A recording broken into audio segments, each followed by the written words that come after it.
بنیادی عقیدہ ختم نبوت نہیں تو میری نماز بھی، روزہ بھی، حج بھی، عمرہ بھی، بیت اللہ شریف کا طواف بھی، اگر یہ بنیادی عقیدہ ختم نبوت نہیں تو میری تہجد بھی، اشراق بھی، نوافل بھی، اوابین بھی، تراویح بھی، جمعہ بھی، تبلیغ بھی، گویا کہ یہ عقیدہ ختم نبوت ہے تو سب کچھ ہے، یہ عقیدہ ختم نبوت نہیں تو کچھ بھی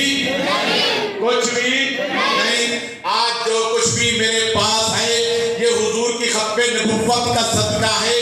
آج میں مسلمان ہوں میرے پیغمبر کی ختم نبوت کا صدقہ، آج میرے پاس نماز ہے میرے پیغمبر کی ختم نبوت کا صدقہ، آج میرے پاس حج ہے میرے پیغمبر کی ختم نبوت کا صدقہ، آج میرے پاس مسجد ہے میرے پیغمبر کی ختم نبوت کا صدقہ، آج میرے پاس قرآن جیسی مقدس کتاب ہے حضور کی ختم نبوت کا صدقہ، آج میرے پاس جمعہ ہے حضور کی ختم نبوت کا صدقہ، آج میرے پاس رمضان ہے حضور کی ختم نبوت کا صدقہ، آج میرے پاس تراویح ہے حضور کی ختم نبوت کا صدقہ، حتیٰ کہ میرے پاس ملک پاکستان ہے یہ بھی حضور کی ختم نبوت کا صدقہ ہے۔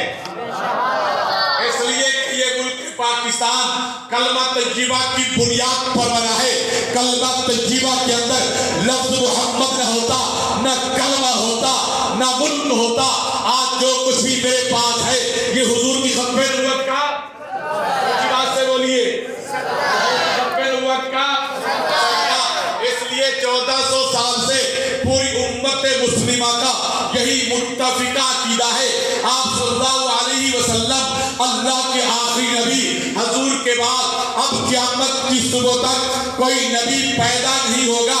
آپ صلی اللہ علیہ وسلم اللہ کے آخری نبی، تب یہ امت آخری امت، آپ صلی اللہ علیہ وسلم اللہ کے آخری نبی، تب یہ دین آخری دین، آپ صلی اللہ علیہ وسلم اللہ کے آخری نبی، تب یہ شریعت آخری شریعت، آپ صلی اللہ علیہ وسلم اللہ کے آخری نبی، تب قرآن مجید آسمانی کتابوں میں سے آخری آسمانی کتاب، آسمانی کتابیں تو اور بھی نازل ہوئی، تورات بھی نازل ہوئی، انجیل بھی نازل ہوئی، تورات تو زبور بھی نازل ہوئی، قرآن مجید بھی نازل ہوا۔ توجہ کیجئے، تورات لکھی لکھی تختیوں کی صورت میں حضرت جبرائیل امین لے آتے، آ کر حضرت موسیٰ علیہ السلام کو پیش کر دیتے۔ حضرت موسیٰ علیہ السلام وہ تختیاں اپنے سامنے رکھ کر پڑھ کر اپنی قوم کو سنا دیا کرتے تھے۔ انجیل حضرت عیسیٰ علیہ السلام کے دل مبارک پر میرا اللہ القا کر دیا کرتا تھا۔ حضرت عیسیٰ علیہ السلام پڑھ کر اپنی قوم کو سنا دیا کرتے تھے۔ جب قرآن مجید کے نزول کا وقت آیا، میرے اللہ نے قرآن مجید کے نزول کے وقت ایک بہت بڑا اہتمام فرمایا۔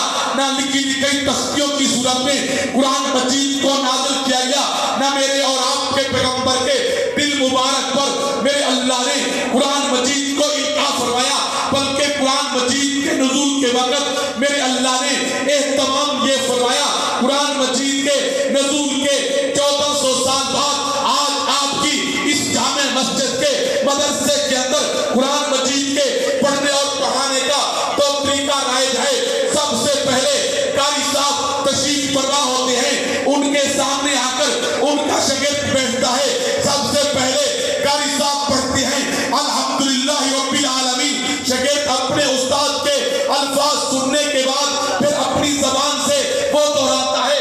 یہی طریقہ ہے یا کہ اور؟ اونچی بات سے بولیے، اونچی بات سے۔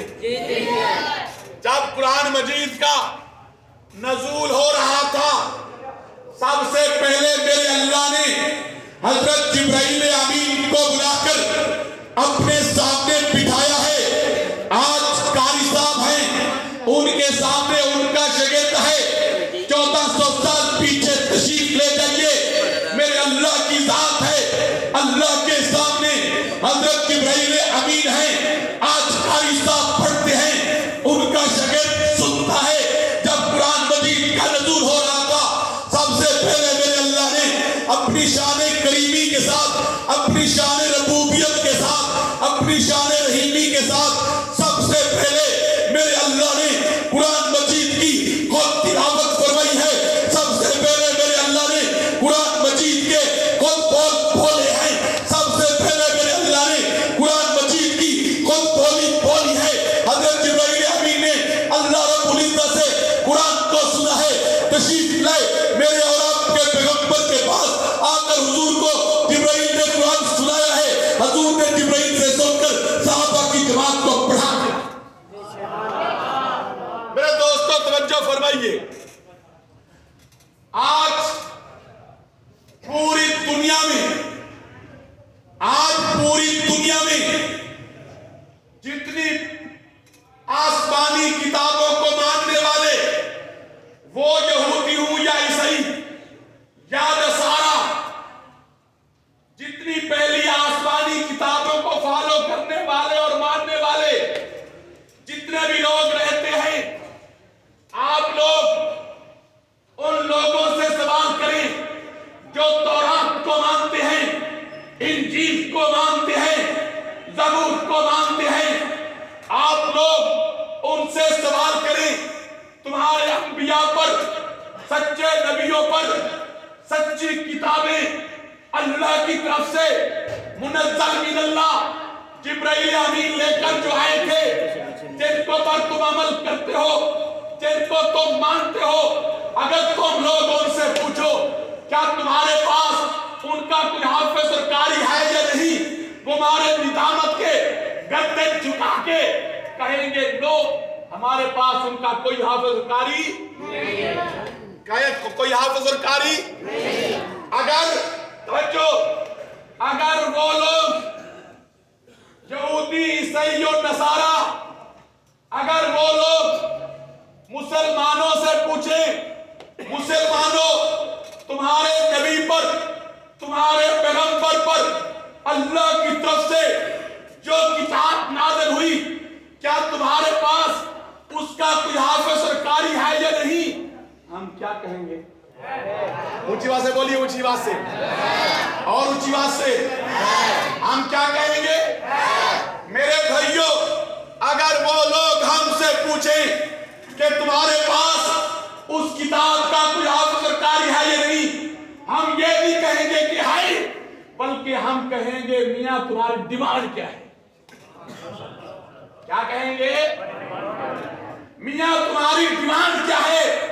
اگر وہ لوگ 10 لاکھ حفاظ کی ڈیمانڈ کریں، 10 لاکھ حفاظ کی، حضور کی امت 20 لاکھ دینے کے لیے تیار کھڑی.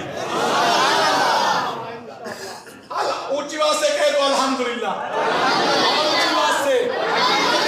آپ کے ملک پاکستان میں ایک ادارہ ہے جس ادارے کا نام وفاق المدارس العربیہ. وہ پاکستان بھر کے دیوبندی طبقے کے مدارس کے میں پڑھنے والے بچوں کا، حفاظ کرام کا وہ ادارہ امتحان لیتا ہے. وفاق المدارس العربیہ اس سال آج سے 1.5 ماہ قبل اس سال اس ادارے نے پاکستان بھر میں قرآن کو مکمل حفظ کرنے والے، قرآن کی تکمیل کرنے والے حفاظ بچوں کا جو امتحان لیا ہے، ان کی تعداد 1,25,000 سے بھی زیادہ ہے. اس سال ایک سال. نمبر 3، جتنی پہلی آسمانی کتابیں نازل ہوئی، تورات، انجیل، زبور، آج وہ کتابیں من و عن اصلی شکل میں جس طرح ان انبیاء پر نازل ہوئی آپ کو کہیں نہیں ملے گی. روزانہ کی بنیاد پر ان میں تبدیلی کی جا رہی ہے، رد و بدل کیا جا رہا ہے، تعریف کی جا رہی ہے، کچھ نکالا جا رہا ہے، کچھ ڈالا جا رہا ہے. 2 سال قبل امریکہ سے ایک رپورٹ شائع ہوئی. اس رپورٹ کے اندر یہ لکھا کہ پچھلے سال بائبل کا جو ایڈیشن شائع ہوا اس کے اندر 20 آیات نکال دی تھی، جو اس سال بائبل کا نسخہ شائع ہوا 25 آیات ڈال دی گئی ہے. کبھی کچھ نکالا جا رہا ہے، کبھی کچھ ڈالا جا رہا ہے. اس کے مقابلے میں قرآن مجید کو دیکھیے، 1400 سال گزر گئے، اللہ کے فضل سے جو کا تو محفوظ ہے، اس کے اندر سے ایک آیات کا فرق نہیں آیا.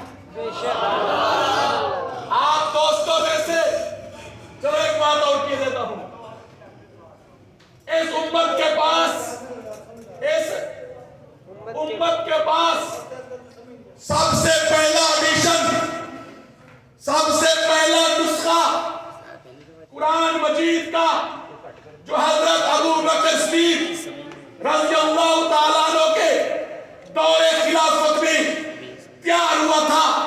جنگ یمامہ کے بعد جس جنگ کے اندر 1250 صحابہ میں سے 700 صحابہ قرآن مجید کے حفاظ شہید کر دیے گئے۔ حضرت فاروق اعظم رضی اللہ تعالیٰ عنہ حضرت ابو بکر صدیق رضی اللہ تعالیٰ عنہ کے پاس آئے، آ کر فرمایا بھائی عمر، اگر اس طرح جنگوں کے اندر حفاظ صحابہ شہید ہوتے رہے، کہیں ایسا نہ ہو کہ یہ قرآن جیسی نعمت ہم اس سے کہیں محروم نہ ہو جائیں، اس کا کوئی نظم کر لیجئے۔ حضرت ابو بکر صدیق نے عام اعلان کر دیا، جس صحابی کے پاس جتنا قرآن مجید محفوظ ہے وہ لے کر یہاں پہنچے۔ کسی کے پاس پتوں پر لکھا ہوا تھا وہ وہاں سے لے کر چلا، کسی کے پاس پتھر پر لکھا ہوا تھا وہ وہاں سے لے کر چلا، کسی کے پاس لکڑی پر لکھا ہوا تھا وہ وہاں سے لے کر چلا، کسی کے پاس کپڑے پر لکھا ہوا تھا وہ وہاں سے لے کر چلا۔ سارے صحابہ اکٹھے ہوئے، قرآن مجید کا ایک نسخہ تیار کر دیا گیا۔ وہ نسخہ آج بھی امت کے پاس موجود ہے، وہ نسخہ آج بھی امت کے پاس موجود ہے۔ آپ میں سے کسی صوفی صاحب کو یہ شوق پیدا ہو جائے کہ موجود ہے، کہاں ہے، اور آج کا جو اردو بازار میں قرآن مجید شائع ہوا ہے اس کو لے جا کر اس کے ساتھ ملانا چاہیے۔ 1400 سال گزر گئے، کئی فرق تو نہیں آ گیا۔